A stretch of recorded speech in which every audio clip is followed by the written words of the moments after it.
Welcome back, our dear viewers, and our esteemed guest this evening. He's Dr. Rajat Kathuria, Dean of Sheikh Nadar University and former Director and Chief Executive at Indian Council for Research on International Economics Relations in New Delhi.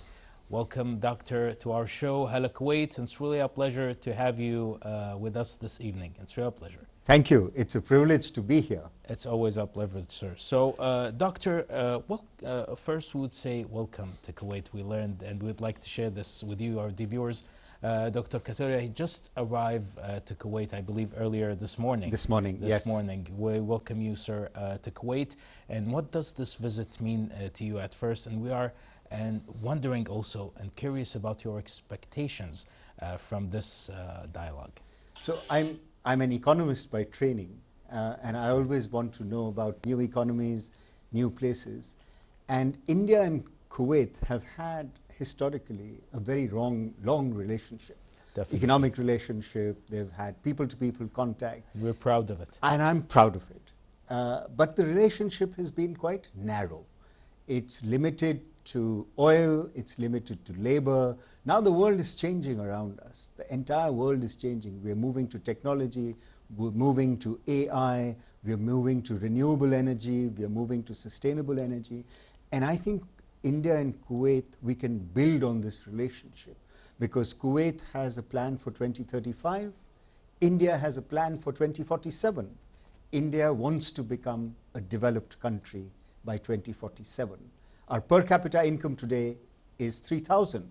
Your per capita income today is 30,000 US dollars. So we wish to develop, we wish to utilize all our friends around the world to help us in this path of development. And also, sir, we're wondering, like, you are a great dean of a great university of Sheikh Nadar, and you have this distinguished academic and this great policy career also. We were wondering what inspired you specifically to focus on economics and also public policy? Well, I started my career in Washington in the World Bank, and That's what great. always fascinated me, always, is why are some countries poor? Why are some countries rich? It cannot be only policy, but it's also how they implement the policy, what are the policies they use, what is their geography, what is their location, are they open, are they closed economies, how are they developing their institutions, how are they developing their human capital. These questions of development, growth, institutions, human capital, education, these questions continue to be of great interest to me. But now I think I have become a little more pragmatic. Earlier I used to be idealistic. Why is this not happening? Why cannot we develop? Why is this taking so long? Today I recognize that economic policy and economics is one. Political economy is also important. So in my career, what I've done, I've begun to use economics and politics together to understand policy. And that is my interest in public policy today. So what is the interaction between politics and economics that allows you to grow? Yeah, that's really great, sir. And we would like to know more also. We're curious, actually, to know more about your professional experience and your work with great institutions and well-known institutions worldwide, like the World Bank and the UN agencies. Also, we are wondering about how have these global experiences influenced your career and thinking on economic development? So that's a very important question for me personally, because when I was training as an economist, I was influenced a lot by what in economics we call the Anglo-Saxon model, the Western model of economic development, what has been called the Washington Consensus, the rule of law, property rights, openness, arm's length dealing, professional capital, all of that. And it influenced me a lot. And I thought that was the only route to development. Doing well, we needed to build good institutions. But I also think today that is not the only way for development. And for India and for other emerging markets and for Kuwait, what is probably equally important is what is the local context. And I think today, when I do my public policy work, when I do my economic work, I recognize what I learned 3 decades ago, but I always interact that with the local conditions. What is the level of inequality in India? What is the level of poverty? What is the level of development? Are people ready to implement and take this policy, or should we go slow? Should we gradual?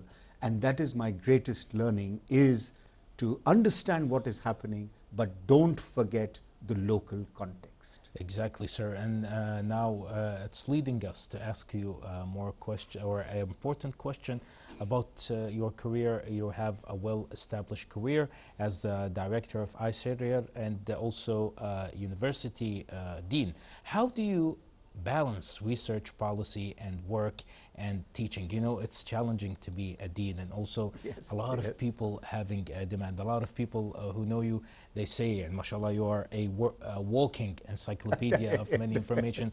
We learn from you a lot, sir. So how you balance from research and your students, they demand research, and also the professors at the university, they demand research from your behalf, and also the policy work and teaching.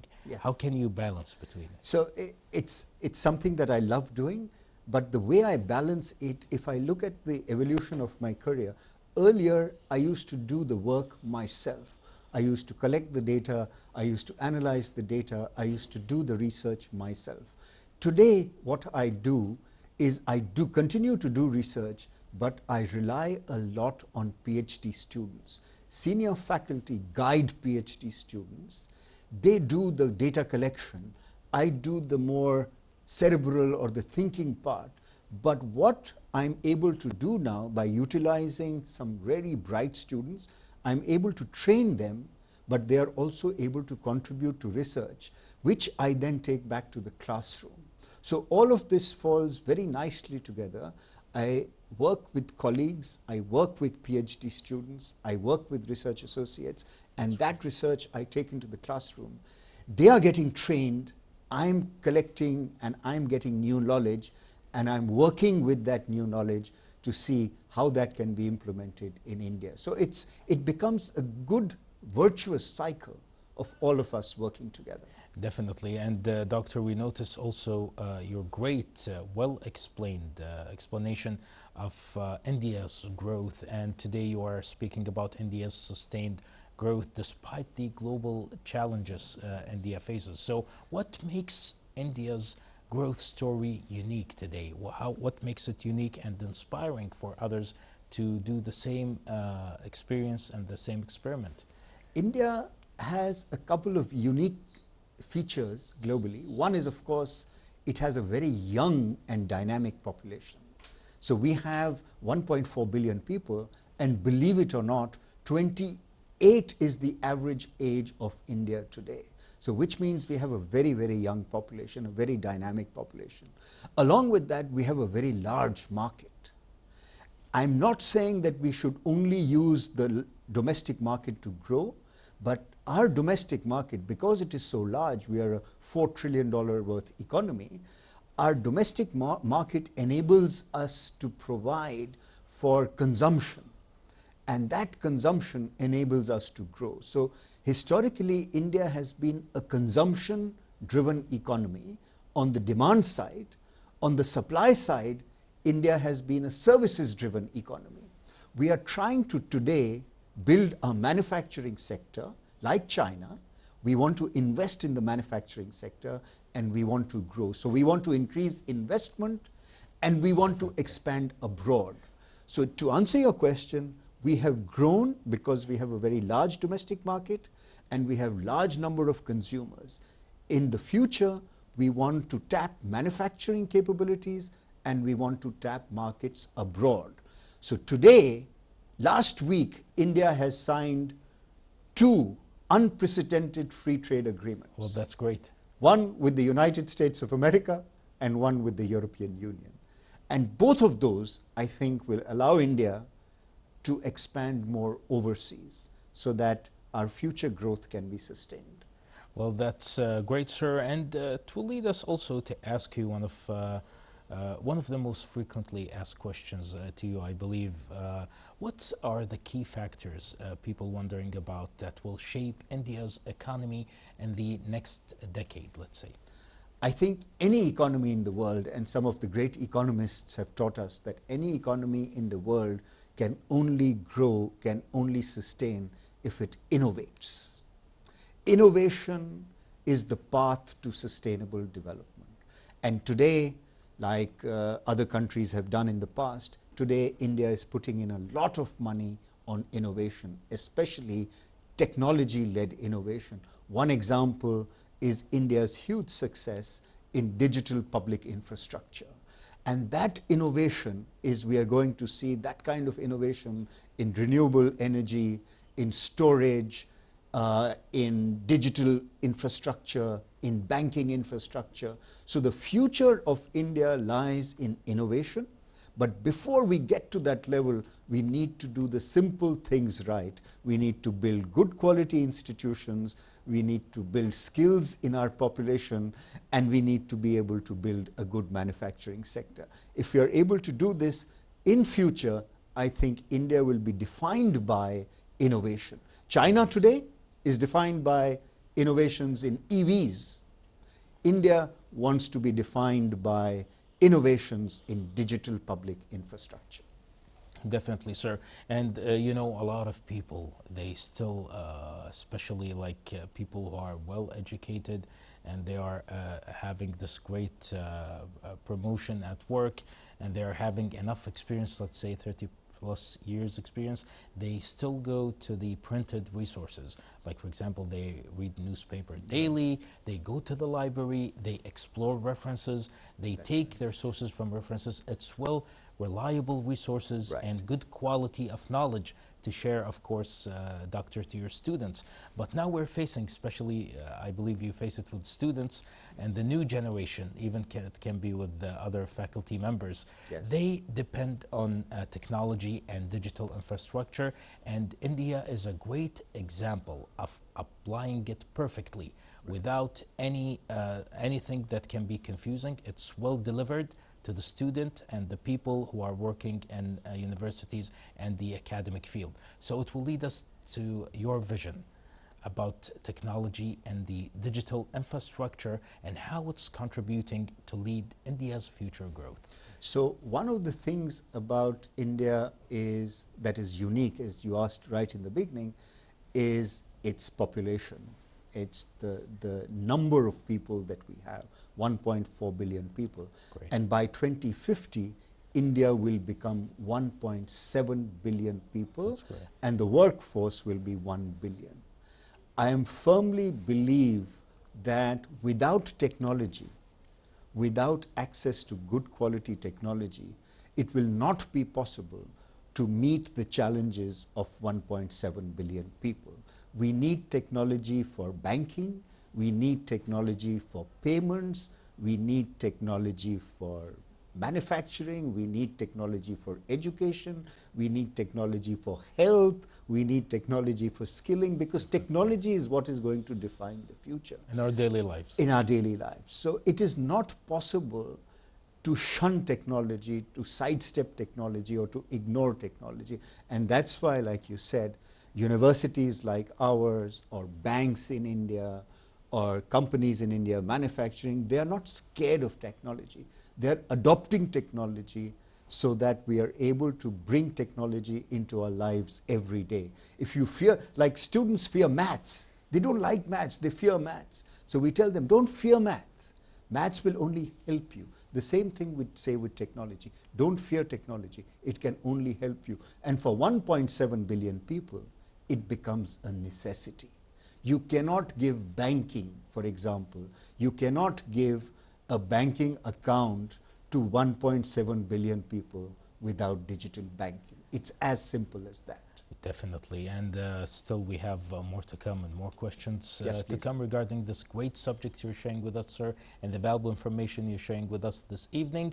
But the viewers, let's go and take a break and show you and share with you a report. Actually, it's our second report of this evening.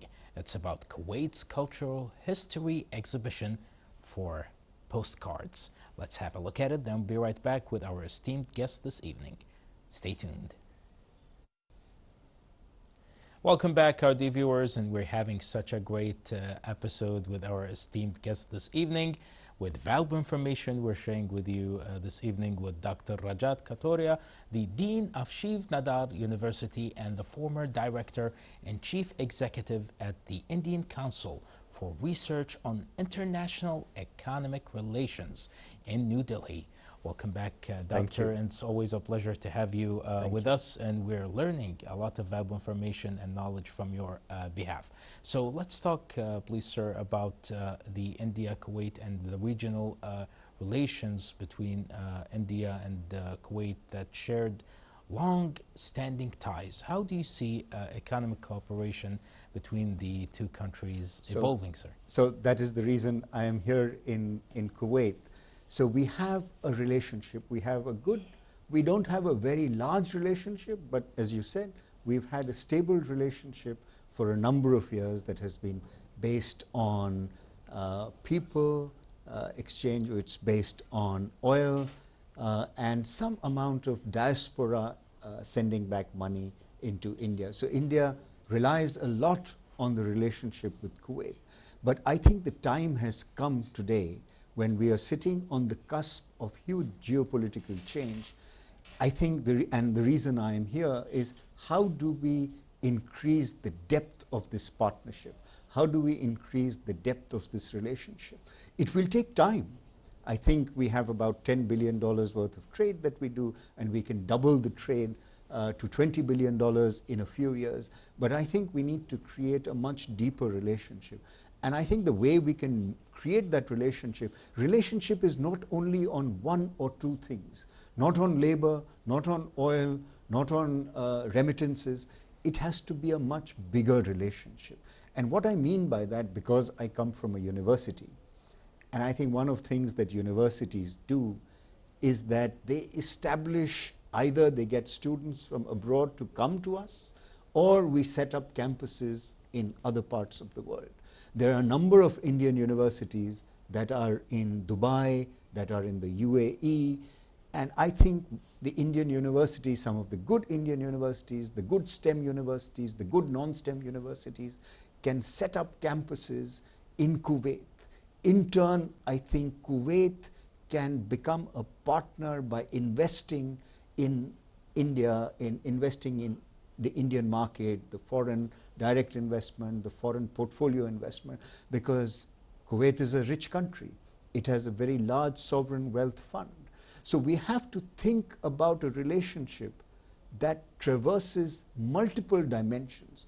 People-to-people exchange, when that happens, trust establishes, cultural exchange establishes, people get to know each other. Of course, there are a lot of diaspora already here. If we increase the size of the people both ways, then I think we can build trust. And because Kuwait, in its level of development, is so many times higher, 10 times more than India in terms of per capita income, Kuwait can play a good role in helping with finances, helping with technology, jointly doing things. So I think we have to go beyond the narrowness of the relationship to expand the relationship, not just trade, to include culture, to include people, to include universities, to include joint learning, and of course to do the traditional trade as well.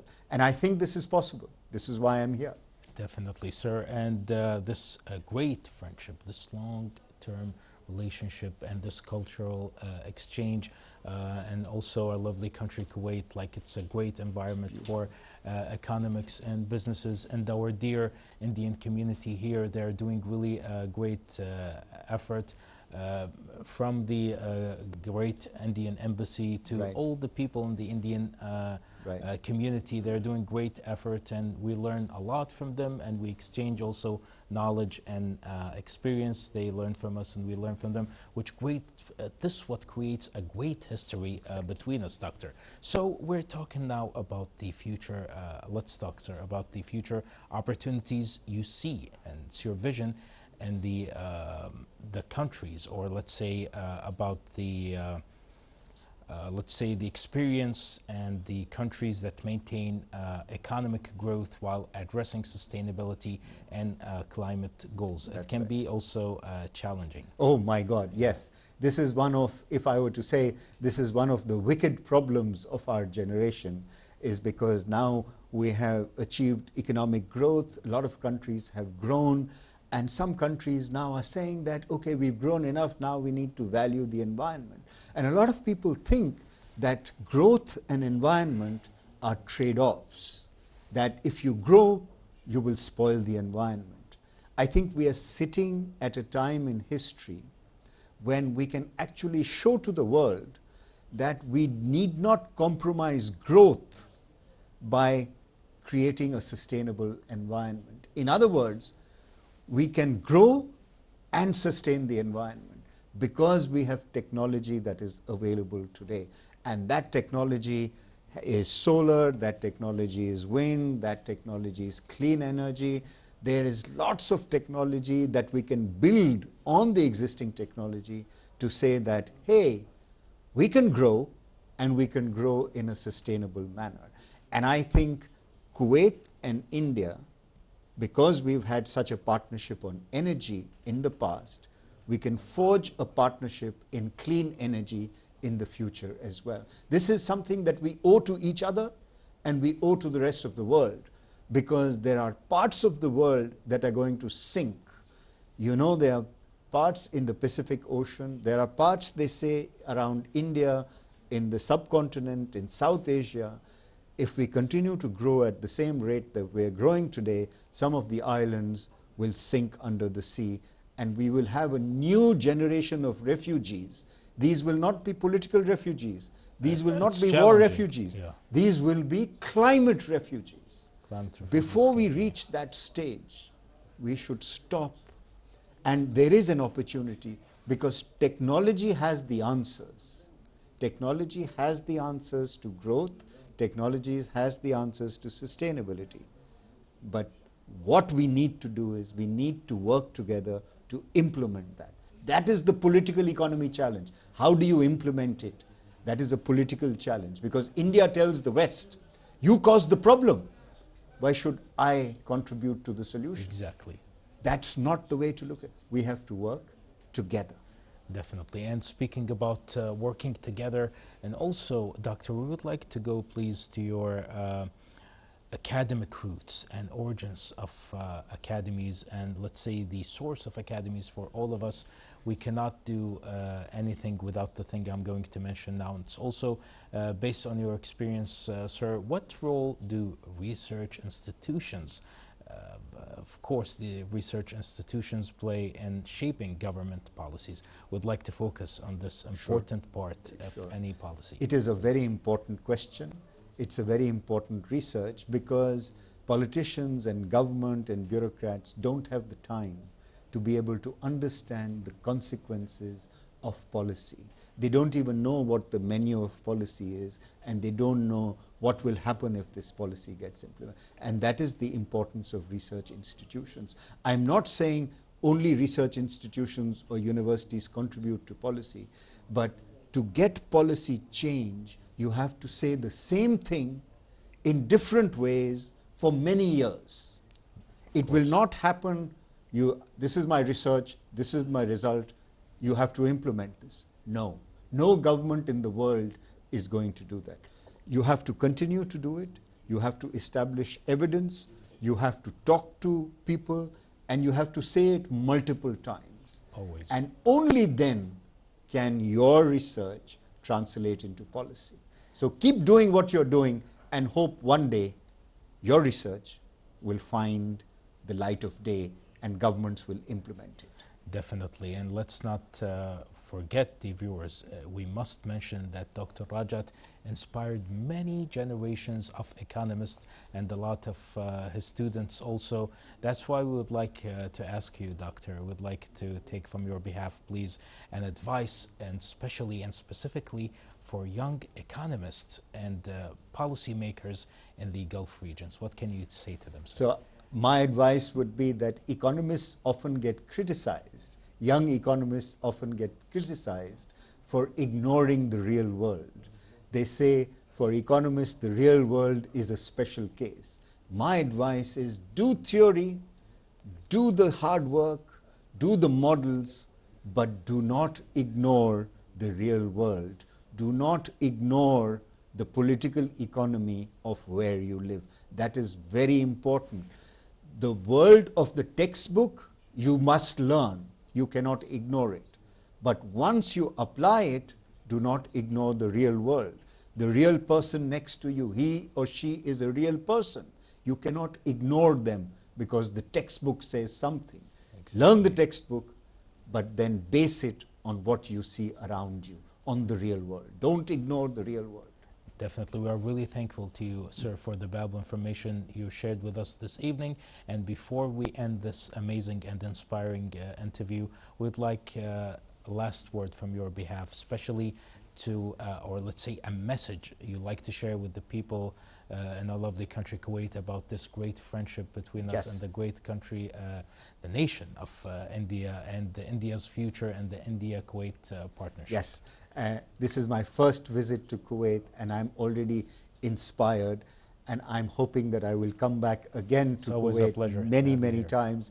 And I think that India and Kuwait, from whatever little that I have read and whatever little that I have seen around, I think we share the same bond. We share a very close bond, and I'm hoping, inshallah, that the relationship will only grow in the future. And it will grow because I think we have comparative strengths.